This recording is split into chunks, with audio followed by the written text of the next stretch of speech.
주일 새벽 함께 하셔서 감사합니다. 우리 사도신경으로 신앙 고백 같이 드리겠습니다.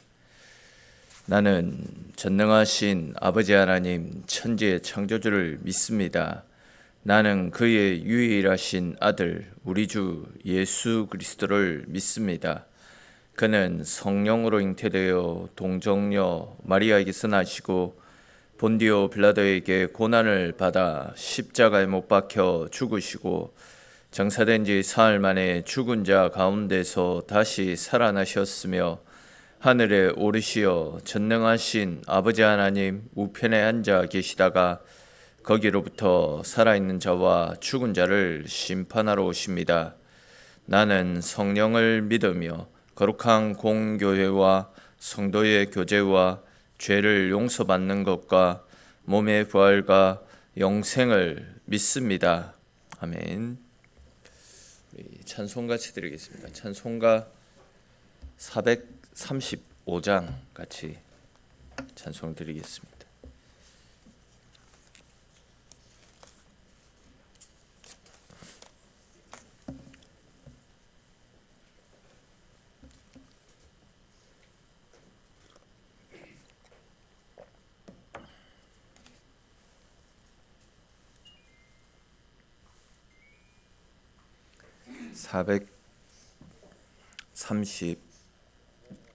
(435장) 찬송 드립니다. 나의 영원하신 기업 생명보다 귀하다. 나의 갈 길 다가도록 나와 동행하소서. 주께로 가까이 주께로 가오니 나의 갈 길 다가도록 나와 동행하소서.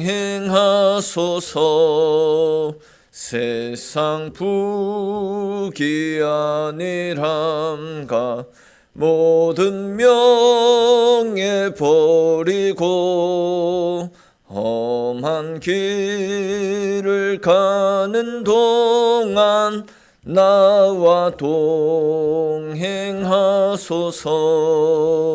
주께로 가까이 주께로 가오니 나의 갈 길 다가도록 나와 동행하소서. 어두운 골짝 지나가며 험한 바다 건너서 천국 문에 이르도록 나와 동행하소서. 주께로 가까이 주께로 가오니 나의 갈 길 다가도록 나와 동행하소서. 아멘.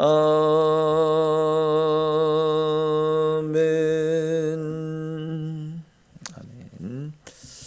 오늘 함께 나눌 말씀 보겠습니다. 말씀은 디모데전서 1장에 있는 말씀입니다. 디모데전서 1장 5절부터 해서 우리 17절까지 말씀 보겠습니다. 디모데전서 1장 5절부터 17절까지 말씀입니다. 제가 가진 성경 신약성경 337페이지입니다. 디모데전서 1장 5절에서 17절까지 말씀 한 절씩 읽고 17절은 같이 읽겠습니다. 이 교훈의 목적은 청결한 마음과 선한 양심과 거짓이 없는 믿음에서 나오는 사랑이거늘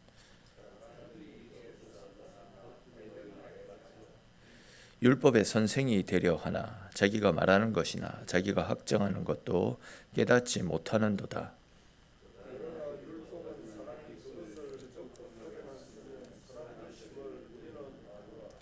알 것은 이것이니 율법은 옳은 사람을 위하여 세운 것이 아니요 오직 불법한 자와 복종하지 아니하는 자와 경건하지 아니한 자와 죄인과 거룩하지 아니한 자와 망령된 자와 아버지를 죽이는 자와 어머니를 죽이는 자와 살인하는 자며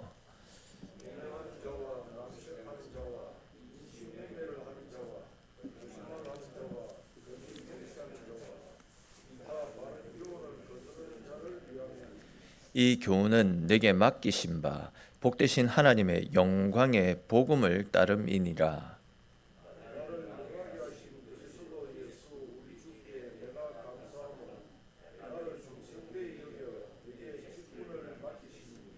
내가 전에는 비방자요 박해자요 폭행자였으나 도리어 국류를 입은 것은 내가 믿지 아니할 때에 알지 못하고 행하였음이라.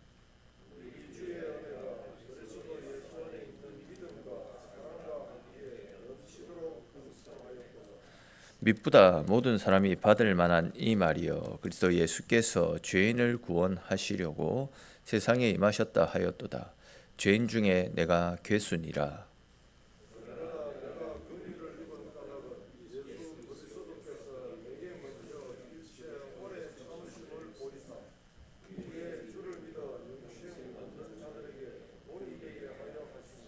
같이 읽겠습니다. 영원하신 왕 곧 썩지 아니하고 보이지 아니하고 홀로 하나이신 하나님께 존귀와 영광이 영원 무궁하도록 있을지어다. 아멘. 자, 오늘 본문 말씀에서 바울은 하나님께서 우리에게 율법을 주신 목적은 청결한 마음, 또 선한 양심, 거짓이 없는 믿음에서 나오는 사랑이라고 이렇게 밝히고 있습니다. 그러니까 이제 하나님께서 말씀을 주신 것은 그 어떤 지식을 우리에게 줌으로써 우리로 하여금 논쟁이나 변론을 하기 위해서 말씀을 주신 것이 아니라 말씀을 가지고 주님의 사랑을 행하도록 주의 사랑을 나누어 주게 하기 위한 마음에서 이런 말씀을 주셨다. 그런 이야기를 하고 있습니다. 그리고 이제 그 사랑은 정결한 마음, 선한 양심, 거짓이 없는 믿음으로 나는 사랑이다. 이렇게 밝히고 있는데 오늘 본문에서 이제 이와 관련된 그런 내용들을 조금 더 자세히 살펴보도록 하겠습니다. 오늘 말씀에서 바울이 이야기하는 것, 그러니까 하나님 말씀을 주신 것은 진리와 성령으로 말미암는 사랑으로 말씀을 주신 것임을 이야기하고 있죠. 근데 이어지는 6절, 7절 말씀에 보시면 사람들이 이제 진리와 성령으로 말미암는 사랑을 따르지 않고 오히려 헛된 말에 빠져서 실패하고 넘어지는 삶을 살고 있는 안타까운 현실을 지적하고 있습니다. 여기 이제 6절, 7절에서 말씀하고 있는 사람들은 이제 거짓 교사들, 이제 사람들을 미혹하는 거짓 교사들로서 율법을 들먹거리면서 사람들을 가르치려고 하는 잘못된 사람들을 이야기합니다. 근데 이제 바울은 이런 사람들이 선생처럼 행세하면서 무언가를 가르치려고 하고 있지만 그 모든 것들이 헛된 것들에 지나지 않는다. 그렇게 이야기하고 있습니다. 거기에 대해서 이제 자기들이 장담하면서 전하는 이야기조차도 무슨 말인지 그 의미도 제대로 알지 못한 채 전하고 있는 실정이다. 그렇게 이야기합니다. 한마디로 지금 요 에베소 가운데 들어와 있는 이 잘못된 거짓 교사들, 지난 금요일 때 말씀드렸던 그 거짓 교사들과 이단의 무리들은 무언가를 교회 가운데 들어와 가지고 떠들고 또 성도들을 가르치는 그런 흉내들을 내지만 실제로는 지금 자기들이 무엇을 말하는지도 모르면서 행성을 수설하고 있다. 그렇기 때문에 이제 그들이 전하는 말들은 우리에게 아무런 유익이 되지 않고 오히려 우리를 멸망으로 이끌 수 있다라는 사실을 가르쳐주고 있는 겁니다. 또 이어지는 8절 말씀에도 보시면 율법은 사람이 그것을 적법하게만 쓰면 선한 것이다. 이런 말씀을 하고 있습니다. 다시 말해서 이제 율법은 원래의 목적대로 사용되어지기만 하면 그 진정한 가치와 효용을 발휘할 수 있다. 그런 말씀입니다. 자, 그렇다면 이제 율법의 원래 목적이 무엇인지를 아는 것이 중요하지 않겠습니까? 여러분, 율법을 우리에게 주신 목적이 무엇입니까? 율법을 우리에게 주신 목적은 단 한 가지입니다. 우리를 그리스도께로 이끄는 옛날 성경으로는 몽학선생이라고 표현을 하고 있고 오늘날 성경에서는 초등교사라고 표현합니다. 그러니까 이제 율법을 우리에게 주신 것은 우리를 예수님께로 이끌기 위해서 율법을 주셨다라는 겁니다. 이와 관련해서 좀 더 자세히 말씀을 드리면 율법은 너희들 이것은 반드시 지켜야 된다. 너희들 이것은 반드시 행해라. 이런 목적에서 우리에게 말씀을 주신 것이 아니다라는 겁니다. 사실 우리는 율법 앞에 서게 되면 어떻습니까? 한없이 작고 초라해질 수밖에 없는 연약한 존재들입니다. 즉 수시로 죄짓고 넘어지고 마는 우리 속에 있는 연약함들을 율법 앞에서 우리는 발견하게 됩니다. 아무리 죄를 짓지 않으려고 몸부림을 쳐도 결국 어떻습니까? 나도 모르는 사이에 나의 걸음들은, 나의 마음들은 죄의 깊은 자리로 들어가 있을 때가 너무 많이 있습니다. 죄 앞에 굴복하고 넘어지고 마는 자기를 발견하고 나는 진짜 안 되는 구제불능이구나. 진짜 나는 죄와 타협하고 넘어질 수밖에 없는 연약한 인생이구나. 그것을 깨닫게 되죠. 그러면 절망밖에 밀려오지 않는 겁니다. 율법 앞에 섰을 때 우리의 실상이 그렇다라는 거죠. 그렇기 때문에 우리에게는 예수님이 필요하구나. 다시 말해서 율법 앞에서 완전할 수 없는 죄인된 우리를 발견하고 결국은 이런 죄인된 나를 구원할 것은 나의 의지, 나의 노력으로 뭔가를 하려고 하는 것이 아니라 이런 연약한 나를, 죄인인 나를 구원하고 살리기 위해 이 땅에 찾아오신 예수님, 그 예수님을 믿는 길밖에 없구나. 그것을 깨닫게 하고 우리를 예수님께로 이끌어가는 역할을 하는 것이 바로 율법이다라는 겁니다. 그런 측면에서 바울은 율법을 우리를 예수님 앞으로 이끄는 초등교사와 같은 것이다. 이렇게 이야기를 했던 겁니다. 그런 측면에서 보면 분명 율법은 부정적인 것이 아니죠. 우리의 한계를 보여줌을 통해서 결국 우리에게 예수님이 필요하다라는 사실을 일깨워주는 긍정적인 측면을 가지고 있는 것이 율법입니다.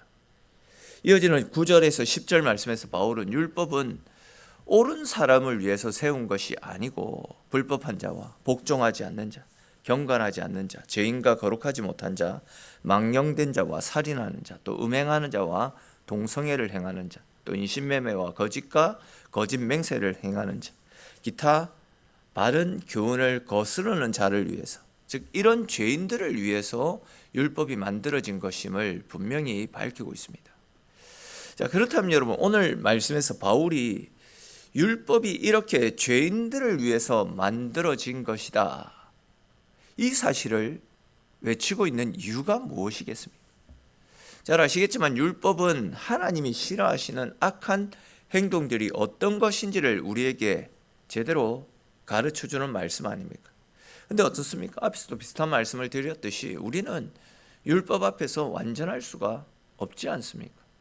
우리가 오늘 요 본문 9절 10절에 기록된 말씀 앞에 나는 완전할 수 있다, 거스르지 않고 온전히 율법대로 살 수 있다, 자신 있게 이야기할 수 있는 분들이 과연 있겠습니까? 이처럼 율법은 하나님이 싫어하시는 우리의 죄를 보여줍니다. 근데 이제 중요한 것은 이런 우리의 죄를 보여주심으로 우리를 내치기 위해서, 우리를 지옥으로 떨어뜨릴 명분을 쌓기 위해서 이런 율법을 보여주시는 것이 아니다라는 거죠. 이렇게 죄 앞에서 굴복하고 쉽게 무너지고 마는 우리들의 본연의 모습, 우리 속에 있는 본성을 보여주심으로써 그렇기 때문에 우리에게는 예수님이 필요하다, 그 사실을 가르쳐주고 우리를 주님께로 이끌어서 주님으로 말미암는 영원한 생명에 이르게 하시기 위해서 율법은 오히려 죄인들에게 더 필요하다. 이렇게 바울이 이야기하고 있는 겁니다. 예수님께서 이제 공생의 사역을 하시면서도 하셨던 말씀이 있지 않습니까? 의원은 건강한 사람에게 필요한 것이 아니라 병든 사람에게 필요한 것이다. 나는 의인을 불러 구원케 위해 이 땅에 온 것이 아니라 죄인을 불러 구원케 위해 이 땅에 온 것이다 라고 말씀하셨던 그 원리와 똑같은 원리입니다. 바울은 11절 말씀에서 예수님께서 자기에게 이 놀라운 복음의 비밀을 알리라고 자신을 부르시고 복음 전도자의 사명을 허락해 주셨기 때문에 자기도 복음의 비밀을 알리는 이 일들을 위해서 자신의 삶을 온전히 드리고 있다라고 선포하고 있는 중입니다. 사실 다 잘 알고 계시듯이 바울은 복음을 전할 수 있는 자격이 없는 사람 아닙니까? 그는 율법을 신봉하는 사람이었고 율법의 의를 지키기 위해서 몸부림치며 나름 율법 앞에서 나는 그래도 온전한 사람이다, 선한 사람이다, 그렇게 생각하며 살아갔던 사람이었습니다. 또 율법을 없이 하고 복음을 선포하였던 예수님과 그분의 제자들을 죽이고 박해하는 일에 제일 앞장섰던 사람이 이 바울이라는 사람 아니었습니까? 그리고 이제 그 일을 위해서 예수님 따르는 사람들을 죽여도 좋다, 그들을 다 잡아온나, 이런 허가증을 받아 들고서 예수 믿는 사람을 박해하고 죽이기 위해서 다메섹으로 올라갔던 사람입니다. 그렇게 이제 다메섹으로 올라가던 도중에 예수님을 만나서 예수님으로부터 직접 복음의 전도자로 콜링을, 부르심을 받았던 사람이 바울입니다. 근데 이제 그런 바울이 고백하는 이야기가 무엇입니까? 이렇게 못나고 복음의 해방꾼이었다. 그래서 결국은 죽어 마땅한 자기를 예수님께서 사랑해 주셨다라는 거죠. 그리고 충성되이 여기셔서 복음의 핍박자였던 자신을 오히려 복음을 전하는 복음의 사자로 세워주신 것에 대해서 무한 감사하며 무한 영광스럽게 생각하며 자신은 그 일을 위해서 내 인생을 바치겠노라, 그렇게 고백하고 있습니다. 다시 말해서 절대 복음의 전도자로 설 수 없었던 개수 중에서도 가장 악했던 개수였는데 이런 자기를 불쌍히 여겨주시고 오래 참아주심으로 자기 죄를 용서해 주시고 복음의 전도자로 세워주셨음을 고백하고 있는 겁니다. 그러면서 이제 바울이 16절에서 하는 말씀이 무엇입니까? 예수님께서 바울에 대해 오래 참아주심으로 구원을 베풀어 주셨던 것은 다른 사람에게 본이 되기 위해서다, 이렇게 말씀하고 있습니다.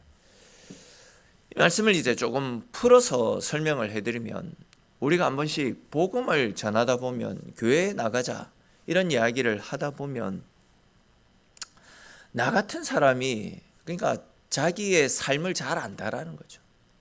나 같은 죄인이 어떻게 구원을 받아서 하나님 자녀 될 수 있겠냐, 나 같은 사람이 어떻게 교회에 나갈 수 있겠느냐라는 말을 하면서 복음을 거부하는 사람들이 분명히 있습니다. 근데 바울은 그런 사람들 앞에서 아니다, 하나님께서 우리를 오래 참아주시고 우리의 죄를 사랑해 주시는 그 사랑이 우리를 기다리고 있다. 즉 하나님은 우리를 기다려주시고 사랑해주시고 참아주시고 용서해주시는 사랑의 하나님이시다. 바울을 봐라.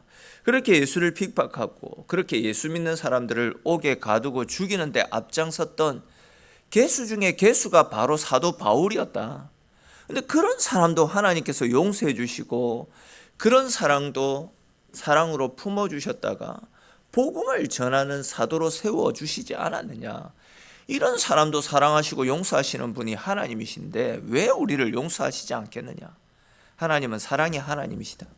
어떤 사람도 다 품어주시고 당신의 자녀로 삼아주시는 은혜의 하나님이시다. 그러므로 당신도 예수를 믿어서 바울 같은 사람이 구원받은 것처럼 당신도 구원받아라. 당신도 충분히 하나님의 사랑 안에 하나님의 자녀가 되는 은혜를 누릴 수 있다. 바로 이런 복음의 본이 되게 하시려고 바울 같은 사람을 불러주신 것이다. 바울이 자기 입술을 열어서 이런 고백을 하고 있는 것입니다. 그러면서 이제 바울은 17절 말씀처럼 자신을 구원하시고 복음의 사도로 삼아주신 하나님께 감사의 찬송과 영광을 올려드리는 것을 볼 수 있습니다. 어찌 보면 오늘 이 본문 말씀은 바울의 간증이라고 표현을 해도 틀리지 않는 말씀 아닙니까? 아시는 것처럼 바울은 복음 사역에 있어서 감히 어느 누구도 범접할 수 있는 복음에 사로잡혔고 복음을 위해서 자신의 모든 것들을 쏟아부었던 복음에 완전히 붙잡힌, 표현이 좀 그렇지만 복음에 미친 사람이라고 해도 절대 틀린 표현이 아닙니다.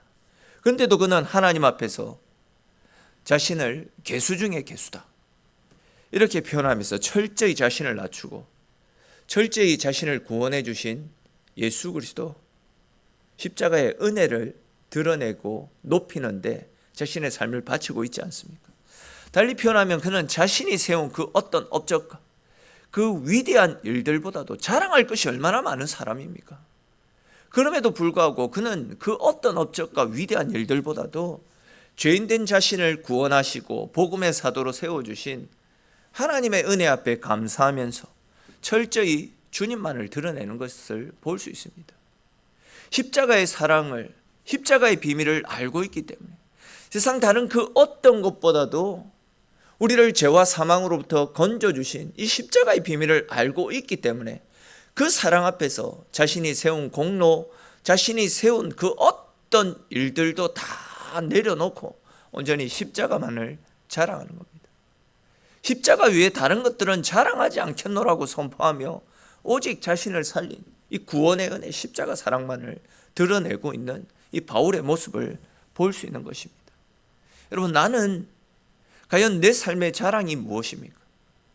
내가 쌓아 올린 세상적인 업적, 내가 쌓아놓은 세상적인 재물, 세상의 명예, 이런 것들이 나의 자랑거리입니까? 아니면 나를 구원하신 나에게 천국이라고 하는 영원히 사라지지 않는 집과 하늘 보아라고 하는 영원한 상급을 자랑하며 그 천국에서 거하게 될 영원한 일들을 기뻐하며 자랑하는 삶을 살고 있습니다. 나의 자랑거리가 무엇인지 우리는 오늘 사도 바울의 이 고백을 통해서 우리의 삶을 들여다볼 수 있어야 됩니다. 그리고 바울이 고백했던 것처럼 나의 자랑은 오직 십자가에 달리신 우리 주 예수 그리스도밖에 없습니다. 이러한 고백이 저와 여러분들이 고백이 될 수 있었으면 좋겠습니다. 이러한 믿음의 고백을 가지고 온전히 우리 주 예수 그리스도를 우리의 자랑으로 삼고 사나 죽으나 우리의 삶을 통해서 온전히 하나님만을 자랑하고 하나님만을 드러내며 복음의 증인된 사명을 잘 감당해 나가는 저와 여러분들의 삶이 될 수 있기를 주님의 이름으로 축원합니다. 기도드리겠습니다. 하나님, 오늘도 주님의 자리로 주의 백성들을 불러주시고 하나님의 말씀으로 또 하루를 시작할 수 있도록 은혜 베풀어 주셔서 주님 고맙고 감사를 드립니다. 그렇게 자랑할 것이 많고 그렇게 세운 업적이 많아서 사람들로부터 인정받아야 되는 사도 바울임에도 불구하고 그는 다른 그 어떤 것들이 아니라 십자가만을 자랑하고 십자가만을 드러내며 십자가 앞에서 철저하게 자신을 내려놓는 모습을 함께 살펴보았습니다. 하나님, 바울의 모습이 우리의 모습이 될 수 있도록 우리에게 더욱더 큰 은혜와 십자가의 능력을, 십자가의 사랑을, 십자가를 바라보는 믿음들을 허락하여 주시옵소서.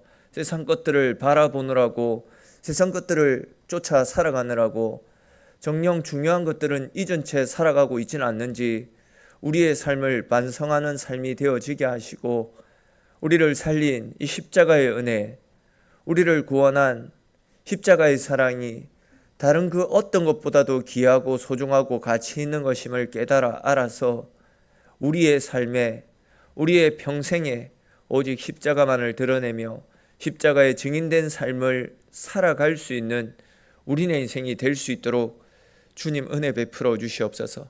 오늘도 십자가에 빚진 주님의 자녀들이 십자가의 사랑 앞에 감사함으로 하나님 앞에 기도하는 시간이 되어지게 하시고 또한 십자가 앞에 빚진 사람으로서 십자가를 드러내고 알리는 삶을 살겠노라고 다시 한 번 더 결단하며 다짐하며 하나님 앞에 무릎 꿇는 시간 될 수 있도록 주님 은혜 베풀어 주시옵소서. 새벽에도 하나님을 찾는 사랑하는 주의 백성들 기억하시고 기도하며 하나님 찾을 때에 오늘 하루를 살아낼 수 있는 힘을 허락하시고 우리가 기도하며 간구하는 우리의 작은 음성에도 귀 기울여 응답하시고 우리가 소원하는 것보다도 더 크고 좋은 것들로 채우시는 그 신 하나님의 사랑을 새롭게 누리며 돌아가는 복된 시간 되어지도록 하나님 붙잡아 주시고 함께 하시기를 소망하옵고 모든 말씀 살아계신 우리 주 예수님의 이름으로 기도드립니다. 아멘.